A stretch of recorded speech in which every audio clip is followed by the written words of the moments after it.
Well, good morning, everyone. I'm James Simoes for Protect Our Care New Hampshire. And today we're continuing our look at open enrollment, and we have two people who are working hard for access, for coverage, and health for all in our state. Dr. Marie Ramas, the new president of the New Hampshire Medical Society, and Mariana Poore, coordinator of health insurance navigation at the Foundation for Healthy Communities. Thank you and welcome both. So I just want to introduce it by saying that early signs from across our state and country show that the 2026 ACA open enrollment period is off to a challenging start. Many premiums are rising sharply. Some families may lose enhanced subsidies. We'll know more next week. And consumers are reporting back sticker shock as they compare plans for the coming year. But all that comes with little reporting from the government in terms of sign-up numbers. So while enrollment opened with strong interest, building on last year's record numbers of folks signing up, experts are warning that support cuts, uncertainty, affordability concerns, and other issues may lead some households to potentially delaying care, switching to inadequate coverage, or foregoing insurance entirely. So, with final enrollment figures unknown, 2026 is shaping up to be one of the most consequential and difficult open enrollment seasons in recent years. So that's not a good introduction, but I have two great guests here today, Dr. Marie Ramas and Mariana Poore. I'm going to start, and I'll start with you, Dr. Ramas. What are you seeing? What do we know about the current open enrollment environment in New Hampshire? There's a lot of hesitancy, Jaime, and thank you so much for inviting me to this important call. Our patients are really hurting. There's a tremendous amount of fear about losing access that they already have. And as a matter of fact, I have a patient who actually has a kidney transplant, and they have strong concern about losing access to their necessary medications to maintain their kidney transplant. And it's scary. They received a letter in the mail right before open enrollment, and they did not know how to interpret it. And luckily, her daughter is a good advocate for her. But that leads me to question how many folks in the Granite State really are getting lost in the cracks, especially now. Thank you.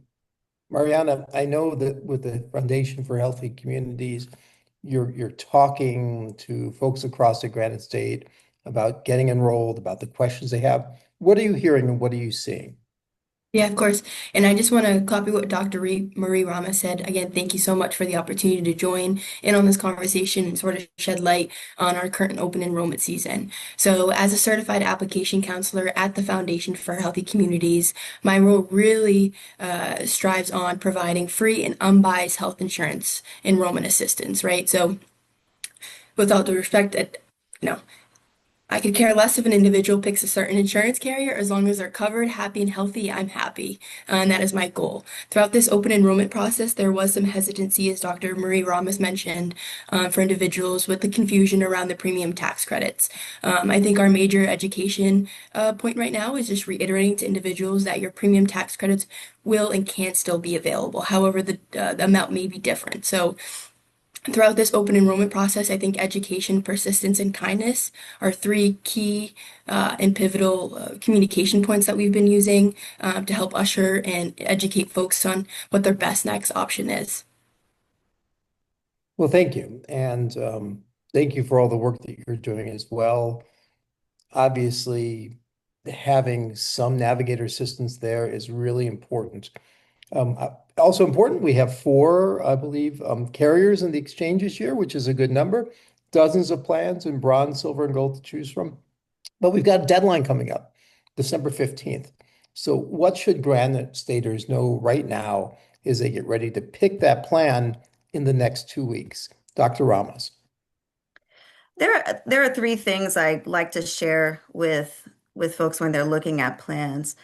One, they need to understand what is the current I call it the minimal viable product. So what is the current absolute necessities for their health care that they can't miss? And making sure that those plans either cover it or have a good amount of coverage for the things that they absolutely need. The second thing is, can they keep their primary care clinician? We know that as access is getting much lower, also opportunities to stay within network is getting a little trickier. And so if they want to stay with their primary care clinician, then it's important that they know how, if to make sure that that primary care clinician is identified. And then the third thing, obviously, I can't say this enough, is what can you afford? So typically, for the programs that have lower premiums every month that you have to pay into, they tend to have higher deductible. What I can tell folks is that whatever that deductible is just a small fraction if something really, really bad were to happen. That's a drop in the bucket. And so when our patients now are faced with so much economic fear and real consequences from an economic standpoint, financial standpoint, it's important that they know what are the minimal viable products, what do they absolutely need to be covered, to be healthy at the best state that they can, how they can keep their current primary care clinician, and then making sure that they understand, although premiums are a little bit higher, deductibles are going to be a little bit higher. It is nothing in comparison to what would happen if there was a catastrophic event in which you needed health care. Mariana, anything to add from your perspective? Yeah, of course. I take a very similar approach as a certified application counselor. I think affordability is a huge concern for individuals. Their medications are also a huge concern for individuals, as well as their primary care providers, also nearby hospitals that they may visit if some sort of catastrophic event were to happen. I walk people through a sort of that process, understanding that their health needs should take a number one priority, as well as other factors as well. So mental health supports, their primary care physicians, certain medications. So we use that approach in order to make sure that they're fit with the plan that best fits them. Being non-biased, I can't provide my opinion on what plan they should pick, but I can help narrow down options. Like you mentioned, the marketplace are placed into tiered plans. So we have bronze, silver, and gold. So for individuals that see a therapist, right, more than once a month, I may suggest them to look at other plans versus a bronze because based upon the amount that they're spending that month, they may pay more for those copays than they would for the overall premium for a different plan. So using some sort of math approach to help conceptualize what the individuals may see coming in order to best fit them with the health plan that they need. Let's talk a little bit about the enhanced premium tax credits. Now, we know that next week Congress will hopefully be taking this up and seeing if they can renew it. Can you give us a little background, either of you, on what they are, who they benefit, and what they do for New Hampshire? And I'll put that open to whoever feels comfortable answering. Mariana, you can go first. Yeah, so the advanced premium tax credits were passed during COVID-19 during the public health emergency. It extended to individuals past 400% of the FPL. I think for a household of one, that's about $63,000 a year. Just as a reminder, Marketplace goes by gross income and not net, so very similar to our Medicaid programs. They're very beneficial for individuals and families in order to help access and afford their premiums. Well, at this moment, I do have to remain unbiased. I am going to shift over to Dr. Marie Ramas about other suggestions that she may have for legislation. I appreciate that. So that was a really good entree. I want to remind our listeners and our friends that are listening today, the average Granite Stater is making $11,000 less than what they need to live on a month-to-month basis. So that's the first thing.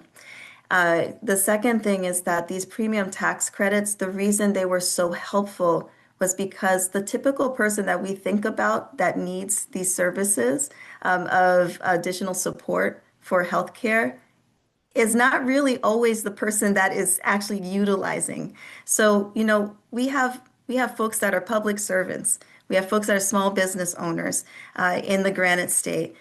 We have our friends that are taking advantage of these programs that they would not have had access to prior. And as a result, we have seen in the Granite State a reduction of unnecessary emergency room utilization, increase of prevention care, um, increase of care for chronic conditions like high blood pressure and diabetes. So I want to impress on folks that this is not charity.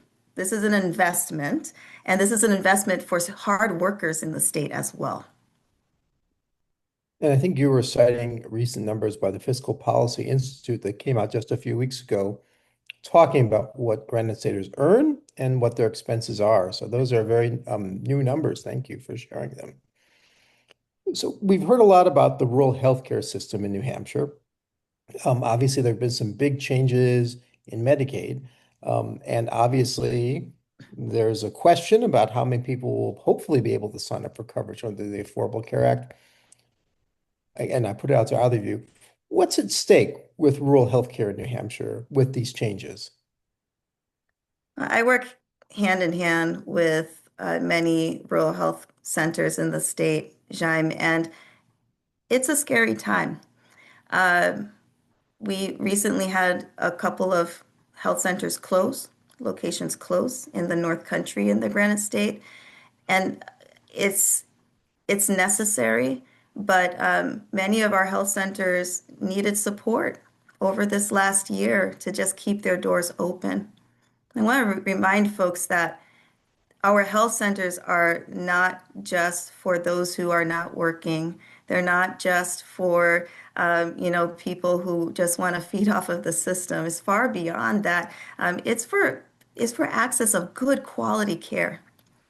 So Medicaid shortages and cuts to Medicaid will directly sever the access of quality, consistent, comprehensive care that our Granite Staters need. Right now, I have a friend who lives in the North Country, Jaime, that has had cancer and has, many complicated health problems. And because of one of these closures, now has to drive an hour and a half, maybe, to see their new primary care clinician who has their first appointment scheduled in 4 months. So this is becoming even more of an epidemic, I will say. We are already shorthanded within the state for access to care. The other thing I want to just make note of, and you mentioned Medicaid and how Medicaid identifies need and whatnot. So an interesting aspect is one of the things that our health centers thrive on, really are dependent on, is this medical shortage areas. And so there are health provider shortage areas. And part of the calculation of this is who accepts Medicaid to identify a place of need. So our government only calls random practices and say, do you accept Medicaid? Period. They don't say, are you closed to accepting Medicaid patients, which is a very different question. And so as we're getting into a state of more consolidation of employers for the state, there is less autonomy and ability for folks to even make ends meet when it comes to just keeping your business open. Our health centers also rely on these dollars to provide necessary, I call it foundational supports that's outside of what people see in the doctor's office. And so this is care management support. This is support within the nursing homes. This is providing 340B medications that are at less, more competitive prices so folks can afford it. This is allowing dentists or dental hygienists to come into the office to do dental cleanings, which is another access issue in the state. So these cuts, they may help, it may look like we're getting into the black a little bit faster, but short-term gains are going to create long-term problems for the Granite State, and we are already hurting when it comes to cost. Thank you. Anything to add, Mariana, or is that a question outside your scope? I will just add that individuals are scared, right? Access to care is a big component of their recovery, of their preventative care services, right? Choices for independence, being able to live within their home and still access care. Individuals are scared and they're not sure when these changes are going to take place, how they're going to change place, and how it'll affect them directly. So I think my role as a certified application counselor, I always make jokes, is a part-time therapist, is to sort of ease confusion and ease anxiety and work as an advocate for individuals. So reiterating that I'll always be a listening ear and I'll do my best to sort of support them, and whether it be transitioning over to the marketplace or other avenues of care, such as federally qualified health centers where individuals can access care on a sliding scale fee. That's my job and that's my role, and I can appreciate that. Because there's some people out here in the world that do really want to help, and we continue to do so. So, as navigator line at the Foundation for Healthy Communities, we're here to serve our communities, and we're here to serve the Granite Staters. So, allow us to do so if you'd like. Well, then let me wrap up with one quick question, and then my colleague Rachel will come back on, and we'll see if the media have any questions to add. Where can New Hampshire families go to find reliable help in navigating open enrollment is question one. And then the follow-up, what happens if fewer people sign up? What impact does that have on New Hampshire going forward? So, Mariana, why don't you start? Where can we go to get help? Because I think you have a phone number. Yeah, and I've got a fancy pen with the phone number here as well, Jime. So at the foundation, we hold the NH Navigator Grant, where you provide free and unbiased health insurance enrollment for New Hampshire Medicaid as well as the ACA marketplace. So if individuals do have questions regarding plan options or generally need support through the application process, we're here to help. So our phone number is 1-877-211-NAVI. We also have a website as well where individuals can see a screening tool and get access to navigators. I will also admit that there are other entities around the state that continue to do the work, right? Such as community health workers, certified application counselors like myself. You have patient benefit specialists that are embedded at different community mental health centers. You have patient financial services at hospitals that can either refer you to institutions or organizations that can help you. I will say partnership and collaboration is how we will get through this time. And I can't thank you enough for hosting a webinar like this in order to share out information so individuals can access resources that may or may not need it. And thank you for moving forward despite the headwinds and helping Granite Staters run through their options. So, Dr. Ramos, I'll hit you with a follow-up. What are the consequences if fewer people sign up for healthcare coverage for 2026 in New Hampshire? What does that mean for our healthcare system? Shaim, I wish I could provide a happier forecast ending our comments here, but truly, uh, people are not going to stop needing healthcare. What will happen is that folks won't be coming to the right places and they won't be getting the right care at the right time. This could mean hundreds of thousands of lost dollars plus to our healthcare system. And New Hampshire per capita, we spend more dollars per capita um, in the country than many larger states. And so it is imperative that we are proactive about helping our patients find their agency to get the care that they deserve. Every patient, the Medical Society, we believe this wholeheartedly. Every patient deserves the opportunity to be the best form of themselves, and they deserve the choice.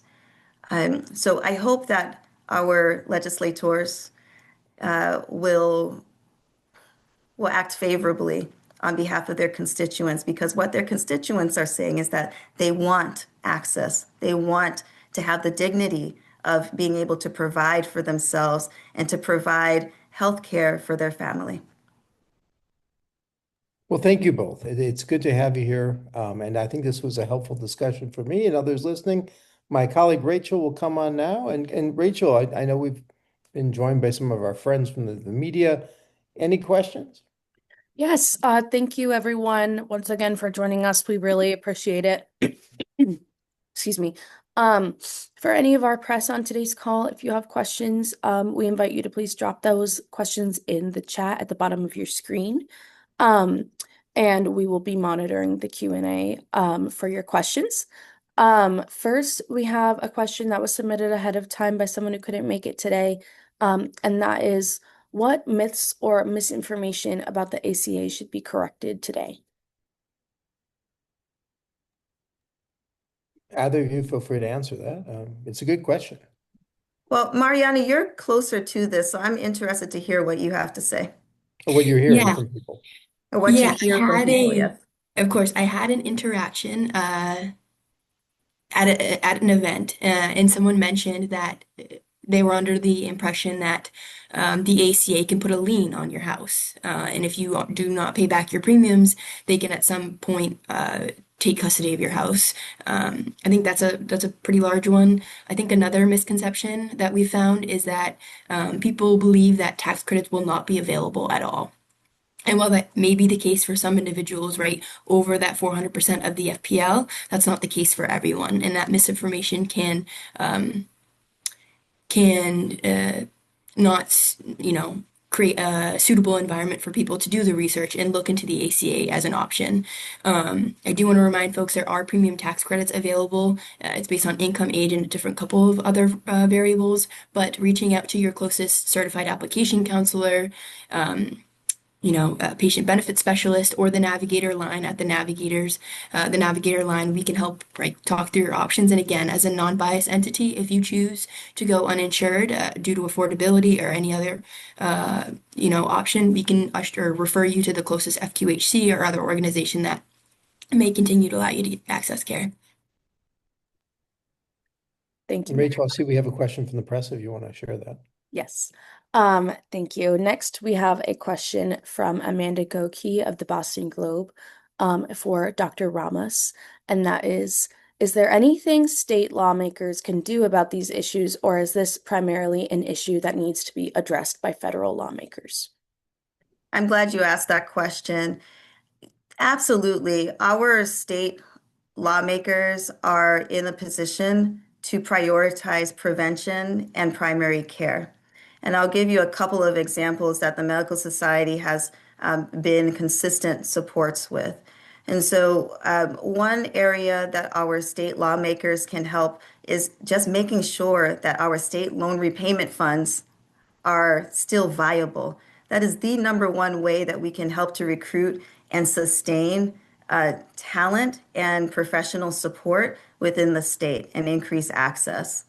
The state can also continue to help support programs that support services in prevention care, such as breast cancer monitoring and colon cancer screening across the state. These are things that are unfortunately on the line. Vaccinations is a huge topic of discussion state by state. And every patient should have the opportunity to make the decision of what vaccines they should get for themselves. And that should be something that state lawmakers should discuss and should think thoughtfully about. Regarding our insurance plans, certainly our insurance plans work closely with our state legislature as well to help to provide other services as well. That is state by state. One of those things is the quality measures that are supposed to be reported to these programs as well. And so we want to make sure that things that are evidence-based, such as breast cancer screening, diabetes management, high blood pressure control, and being able to access the medications in a way that is economically viable for the constituents. Those are all things that our state legislators can actively engage in and can not only help their constituents, but help everyone in the long term. There will be several bills that are coming up in the coming months that will speak directly to that. And we want to make sure that your constituents, the constituents of these legislators, are being well represented. Great question. Thank you. And a follow-up question from Amanda, if you have the answer for us. Will we at some point have data on how many more people are uninsured after this open enrollment period closes? And do you know when that will be available and where? That's a great question as well. Right now, everything is up in the air, unfortunately. I wish I had better answers for you on that. From a federal standpoint, we are literally walking day by day when it comes to numbers. And from our specialty societies and medical society standpoint, the fidelity of that information is something that we have to call to question as well.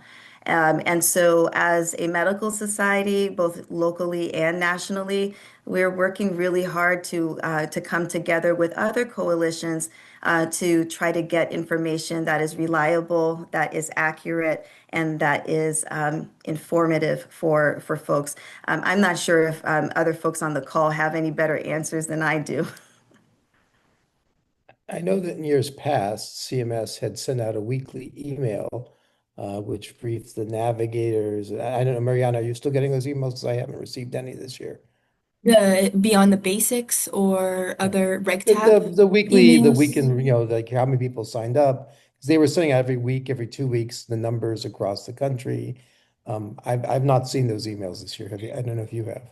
I haven't been privy to those emails. However, CMS does release publication reports after the open enrollment season. So, I mean, individuals could refer to that and look at enrollment numbers, from 2026 and compare that to 2025. While it may not be the answer to the amount of people that chose to be uninsured this year, it may shed some light on overall enrollment numbers.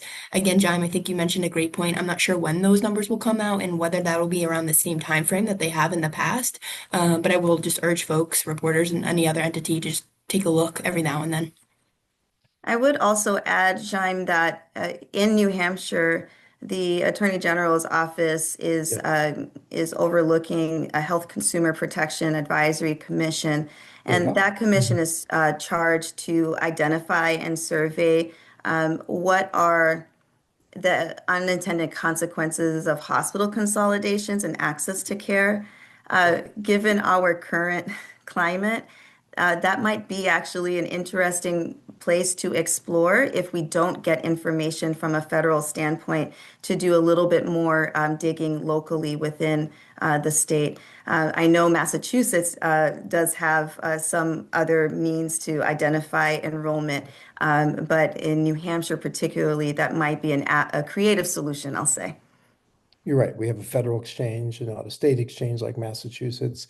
I would imagine that after an open enrollment, they would finally release those numbers. We are at record low numbers of uninsured people in New Hampshire, which is something to be very proud of. And that was a lot of work, bipartisan work, that went into it over the years.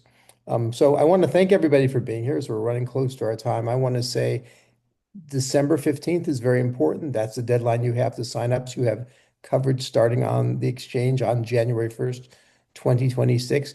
Even if you think you're going to be just auto enrolled, log into your healthcare.gov account. There have been changes. There are new requirements, a few more hoops to jump through. It's really important to log in and take a look and make sure that you are up to date with where you should be.